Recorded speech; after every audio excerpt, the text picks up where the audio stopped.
실직 위기를 맞은 한국GM 비정규직과 협력업체 노동자들을 위한 대책 마련이 시급합니다. 대한제국 말 일본군에 맞서 싸웠던 전북 출신 의병 800여 명 신원이 추가로 확인됐습니다. 지방분권 기획보도, 일자리가 없어 고향을 떠나는 청년들의 고민을 들어봤습니다. 여러분 안녕하십니까? 전북권 9시 뉴스입니다.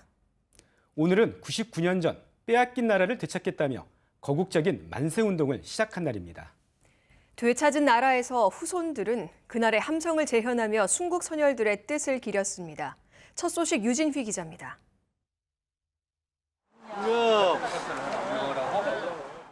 99회 전 나라를 되찾기 위해 고초를 겪은 선현들 앞에 이어지는 헌화행렬. 아픔의 역사를 고스란히 이어받은 후손들은 더욱 숙연해집니다.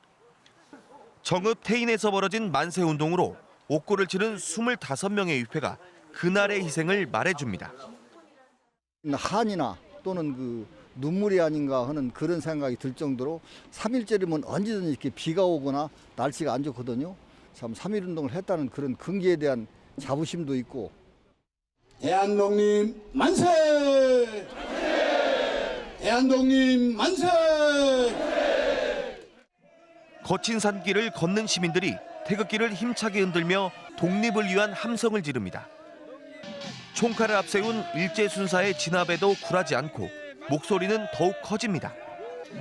100년 가까운 시간이 흘렀지만 마음은 한결같습니다. 우리 선열들이 얼마나 그 어려운 여건 속에서 자주 독립을 외쳤던가 그런 걸 생각할 때 눈시울이 적셔지고. 독립유공자 유족과 학생, 시민들이 모여 순국 선열의 뜻을 되새기는 기념행사도 전북 곳곳에서 열렸습니다. 풍남문 종각에서는 주요 인사와 유공자 후손들이 33명이 작성한 독립선언문의 정신을 기리는 33번의 타종식을 거행했습니다. 유족분들도 같이 참여를 해서 같이 뜻깊은 자리를 만들 수 있어서 개인적으로는 참 기분 좋은 자리라고 생각합니다. 자주 독립을 꿈꾼 선현들의 고귀한 희생을 되돌아보는 하루였습니다. KBS 뉴스 유진입니다. 광복회 전북지부는 대한제국 말 일본군에 맞서 싸운 전북 지역 항일 의병 831명의 신원을 당시 재판 기록 등을 통해 추가로 확인했습니다. 지금까지 신원이 확인된 한말 전북 지역 항일 의병은 1252명으로 늘었습니다. 광복회는 신원이 확인된 항일 의병들을 독립유공자로 추사하는 방안을 찾고 있습니다. 한국GM 군산공장에서 일하던 비정규직과 협력업체 노동자들의 실직이 벌써부터 현실화되고 있습니다. 실직 위기에 내몰린 노동자들이 10,000명이 넘고 정규직과 달리 아무런 지원도 없기 때문에 정부가 서둘러 대책을 마련해야 할 것 같습니다. 한주연 기자입니다. 폐쇄 결정이 내려진 군산공장은 물론 부평과 창원공장 직원들을 대상으로 한 희망퇴직 신청이 막바지에 이르렀습니다. 사측은 퇴직금과 별도로 2년에서 3년치 연봉의 위로금, 최대 2년치 학자금, 차량 구매 지원금을 제시하며 신청을 독려하고 있습니다. 희망퇴직 마감 이후의 방침은 아직 밝히지 않았지만 노조 측은 인위적인 구조조정은 없을 것이라는 사측의 말을 믿을 수 없다고 말합니다. 희망퇴직 이후에 고용 문제나 이런 부분들을 어떻게 정리할 건가 이런 것도 회사는 아직 계획이 없다는데 사실 그런 부분들이 많이 신뢰가 안 가기 때문에 불안해한 거죠.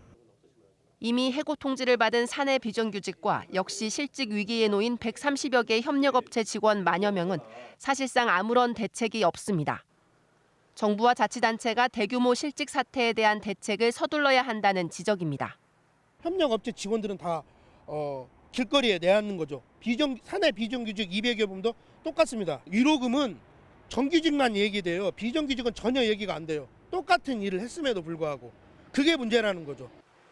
군산공장 폐쇄 결정에 따른 대량 실직 우려가 현실로 나타나면서 지역사회의 고용 불안감이 커지고 있습니다. KBS 뉴스 한주연입니다.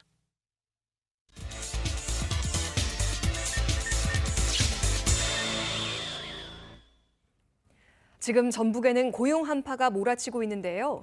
일자리가 없어 전북을 떠나는 청년들, 붙잡을 방법은 없는 걸까요? 지방분권 기획보도, 오늘은 지역 일자리 문제를 살펴봤습니다. 박훈 기자입니다. 대학교 도서관에서 공부에 매진하고 있는 학생들. 공기업 취업을 목표로 취업 대비 모임을 만들었습니다. 전북 지역만 뽑는 경우가 있기 때문에 그게 경쟁률이 좀 낮다고 생각이 들어서 유리하다고 생각 들어서 지금 그걸 준비를 하고 있어요. 취약한 산업 기반 탓에 모든 취업 준비생들이 선호하는 양질의 일자리를 지역에서 찾기는 어렵습니다. 사기업 가는 친구들은 지방에 있고 싶어도 다 대전이나 서울로 가는 것 같아요. 그래서 지방에 있고 싶어도 사기업이 없기 때문에 좀 힘든 것 같아요. 지난해 전북 지역 청년 고용률은 34.3%로 전국에서 최하위였습니다. 고용 한파가 몰아치면서 취업 사관학교로 불리던 지역 마이스터 고교의 입학 경쟁률도 뚝 떨어졌습니다. 취업을 위해서 다른 지역으로 떠나야 하는 형편입니다. 거의 천안 이부 수도권 지역 그쪽으로 60~70%가 다 가는 형편이에요. 일자리 문제가 해결되지 않는다면 결국 청년 유출이나 지방 소멸 등 다른 문제로 번질 수밖에 없습니다. 하지만 일자리 정책의 자율성이 부족한 상황에서 지방자치단체가 문제를 해결하기가 쉽지 않습니다. 지역 특색에 맞는 산업을 발전시키고 일자리 문제를 지역 스스로 개선하기 위해 지방 분권이 이루어져야 한다는 목소리가 높습니다. 과거에는 그 광역 지방자치단체들이 모델이 거의 비슷했습니다. 우리가 가지고 있는 물적, 정신적, 인적 자원들을 제대로 쓰면 이건 다른 지역과는 우리가 장점이 있으니까 우리가 우위에 있고 메인이 될 수 있는 거죠. 한국GM 군산공장 폐쇄 결정 등 연이은 악재로 더욱 짙은 먹구름이 낀 전북의 일자리 문제.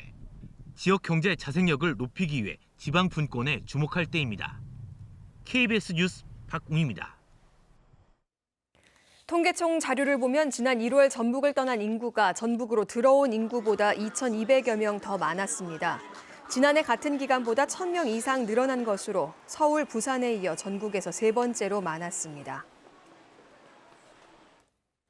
국토교통부 조사 결과 지난해 전북 지역 대중교통 이용자 만족도는 4.64점으로 전국 평균 4.87점보다 낮았습니다. 17개 시도 가운데 충북, 경북에 이어 세 번째로 낮았습니다. 승객 1명당 하루 평균 대중교통 이용 횟수는 1.62회로 전국 평균 1.94회에 못 미쳤고 세종, 충남, 전남에 이어 네 번째로 적었습니다. 군산항 수심이 6.5에서 8.5m에 불과해 안전사고 우려가 크고 큰 선박들이 입항을 꺼리는 일까지 낳고 있습니다. 군산항을 활성화하려면 백길 수심을 10.5m까지 확보할 수 있도록 준설 사업을 서둘러야 합니다. 오늘 새벽 3시 반쯤 군산시 장미동 진포 해양테마공원 입구에서 29살 김모 씨가 운전하던 승용차가 바다로 빠져 김 씨가 숨졌습니다. 군산해경은 바다에 빠진 차를 건진 뒤 정확한 사고 경위를 조사하고 있습니다.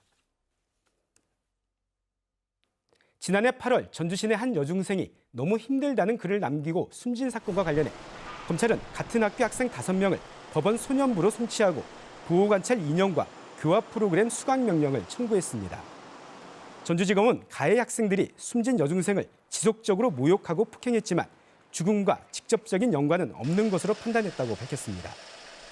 함께 학교폭력 가해자로 지목됐던 다른 학생 4명은 무혐의 처분했습니다. K리그 2연패를 노리는 전북 현대가 오늘 홈에서 열린 개막전에서 울산 현대를 2대0으로 누르고 올 시즌 힘찬 출발을 알렸습니다. 전북은 후반 17분 이동국의 개막 축포와 41분 이동국의 도움을 받은 한교원의 쐐기골로 완승을 거뒀습니다. 지금까지 전북권 9시 뉴스였습니다.